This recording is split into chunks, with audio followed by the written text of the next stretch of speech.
Omukyala ayitibwa Sarah Katushabe muwanguzi mutuuze w'e Makindye ate nga abadde musuubuzi w'amatooke.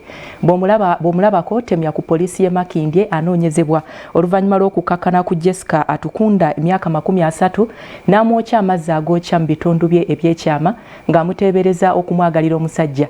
Abatuuze abakaawu babadde basaba abakulembeze agobwe ku kyalo nti ekikolwa kye yakoze kyabadde kya ttima nnyo.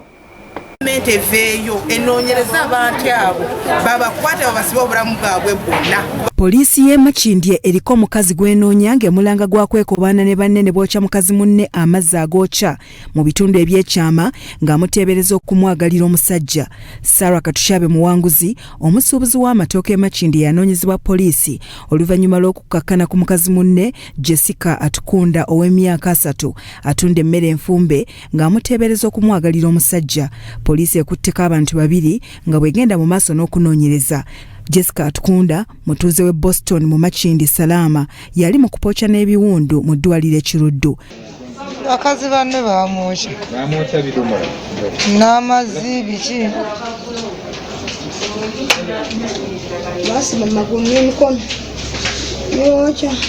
abatuuze betusanzeewo batubuulidde nti Atukunda bamwokeza mu kire kyakeeseza olunaku lw'okuna. Balwanira musajja bayombera musajja ono oyo mama girima yabadde alina omusajja gwakwana kati mbuli n'amukwana naye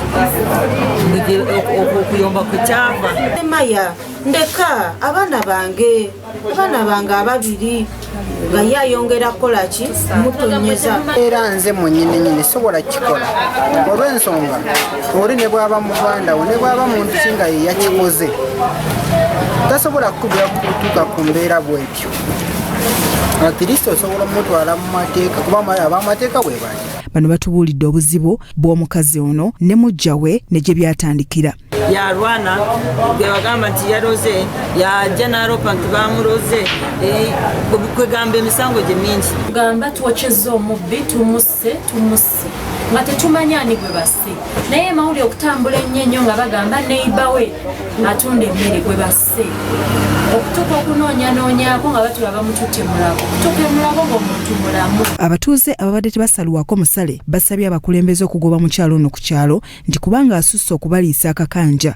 Kikola kyekoze munne n'asiga nga akyalina okubeera ku kyalo era akakiiko tulina okukolagana wamu nako leka mukole ebbaluwa esenguka kukumu takyetaaga kukolerako nakubeerako. Nga bwe yadduse n'agenda olw'ekikoze mukyala munne era tubadde tusaba bonna bekikwasibwako omukyala tumwagala ku kyalo kubanga yamaze okukola ekikolwa ekyo munne ali bubi ate bizinensi ye nzigule baana abakakiiko tebalina kye bakoze. Poliisi yakakwatako abantu 2 kw'okunoonyereza kugenda mu maaso. Mutwala paka ku poliisi naye si okutwala amateeka mu ngalo. Muyinza okutwala amateeka mu ngalo ne mukuba omuntu n'afa tetujja kujja tubanoonye tubakwate tubalondole tubakwate tubafune n'omusango ogw'okutta omuntu. Ebyo byonna tujja binoonyerezako oba kituufu bati balwanyiriza omusajja oba si kituufu ebyo byonna tugenda kubinoonyerezako kubanga kati mu kaddukulu kaffe waliwo abasibe 2 bano bajja tubulira kiki ekibaddewo. Byakyambadde Lawrence, Salt TV, Omunnyo.